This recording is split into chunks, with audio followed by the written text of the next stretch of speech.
Hello everyone, and welcome to Canteen Cup. My name is Scott. How is everybody today? Today is day 3 of the lockdown, and it rained last night more than I wanted it to, and so my fields are once again very muddy. I did manage to cut up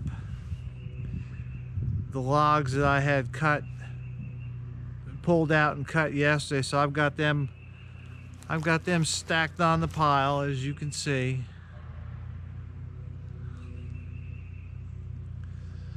So we are making progress, and so today I wanted to talk about a couple things. We are in day 3 of the lockdown. We're still doing fine. I may have mentioned this yesterday, that on the lessons learned side of it, that I probably need to add at least 10 more gallons of off-road diesel fuel to my stores for times like this. Right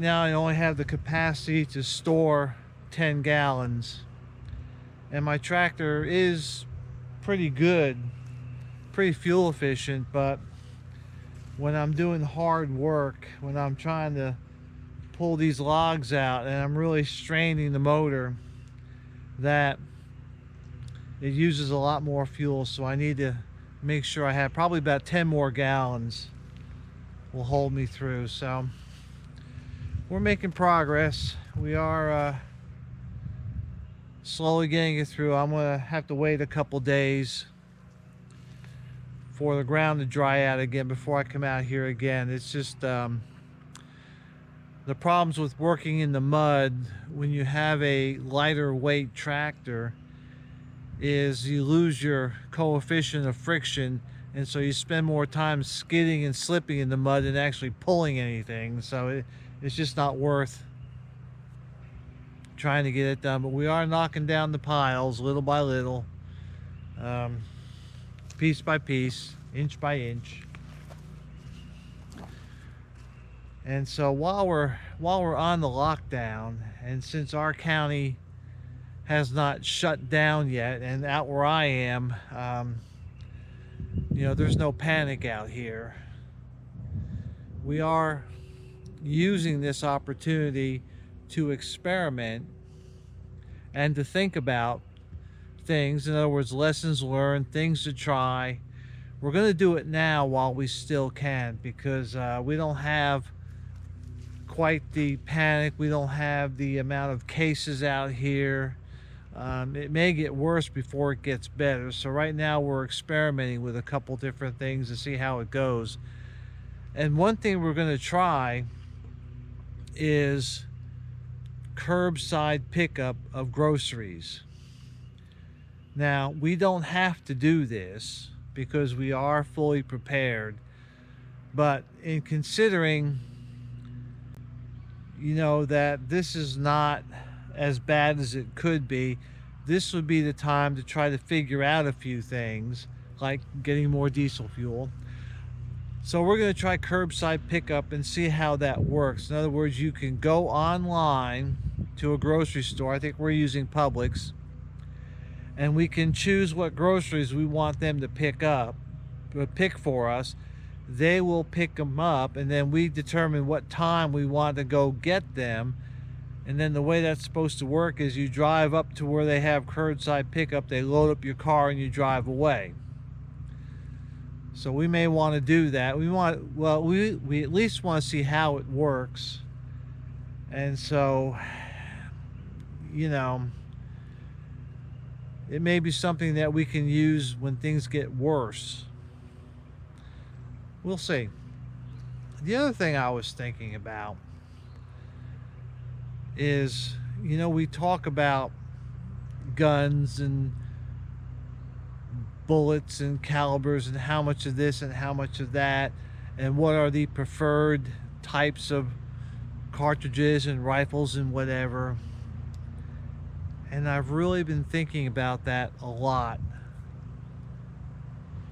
And in talking to some pawn shops. They're pretty common in my neck of the woods. I'd ask them, I said, what's the most popular cartridge?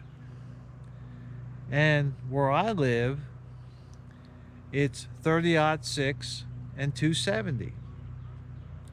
I went into one pawn shop, and just about every gun he had on for pawn was either 30-06 or 270. I mean, like probably 90% of the centerfire bolt action rifles were one or the other, and that got me to thinking. I have a 308, and in today's world, a 308 and a 30-06 are about equal. Some will say, well, 30-06 is a little bit more. Well, not much more. In fact, I just watched one guy do a YouTube where the 308 was actually faster than the 30-06 with the same bullet weight. And they both can shoot the same bullets. I think what happened in the past was when the 308 first came out, the rifle twist was like 1 in 12, which would not stabilize the heavier bullets, which is why the 308 was kind of limited to a 180 grain to a 200 grain bullet. However, many years ago they went to a 1 in 10 twist, which will now stabilize those bullets. So basically they're the same. But what I was thinking is, maybe I need to get a 30-06. When we talk about the SHTF, Teowaki, WROL, world coming to an end, if all my neighbors have 30-06 and I'm the only one with a 308, how does that benefit me?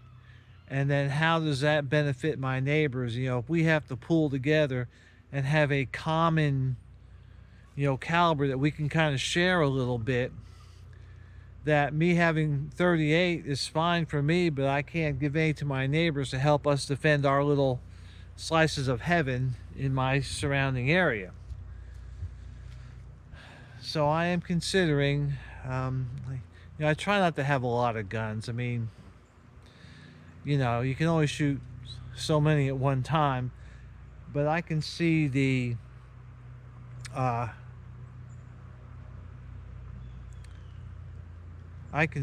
relevance of having a 30-06 and some ammunition for 30-06 that for me and my neighbors we can all kind of interact and share with. So I'm going to consider getting one. I don't know if I'm going to get a pawn shop gun or go buy one, but I think I'm going to add a 30-06 to my collection, because that is the common caliber, the common cartridge in my area. Now I reload, so that's not too bad. And so I'm going to turn around here. This is the part of the patch I was working on yesterday. It's quite a bit lower than it was the day before. I got a nice big hardwood tree back there. It's going to be a fireplace wood. It's supposed to rain next week. Sometimes you can't win for losing. But anyhow, those are my thoughts for today. Lockdown 3. That I may have to add a 30-06 bolt action. Doesn't have to be anything special. But just so I have some commonality with my neighbors. I still like my 308s. Or my 308, I have one. And it does a good job, and that would be probably be my primary hunting firearm. But I can see the wisdom of having a 30-06 that, if it gets down to a really bad situation where my neighbors and myself, we're all kind of pooling together our resources, and we might have to send one guy out to do the hunting for all of us, and it'd be nice if we can all give him a couple bullets each to go get something. So I agree with most people that you should not trade ammunition to strangers, and I agree with that. But when you talk about your tribe, your community, your crew, your team, whatever you want to call it, that you may have to pass the hat around, so to speak, and so that everybody has, so that we can all do the jobs that we require each other to do. Alrighty, just a quick check-in for day 3. Trying to do my lessons learned, trying to think through the stuff that we do. I hope everybody else is doing well out there. I just saw an alert today where the airports around New York City are at ground stop. That means no departures. So they're locking down that city and they're not letting people out. That's interesting. A lot more of the sheltering in place is going on. Again, in the cities out here by me, that's pretty much a normal day, except that we are self-quarantining and we are experimenting a little bit to see how things work in case we do go into a full lockdown. We'll know what options we have and what availability we have. So, but we're good. We have everything we need to stay. I do wish I had a little more diesel though. So that's all I have. Everybody, stay safe, stay secure, stay apart. We'll see you.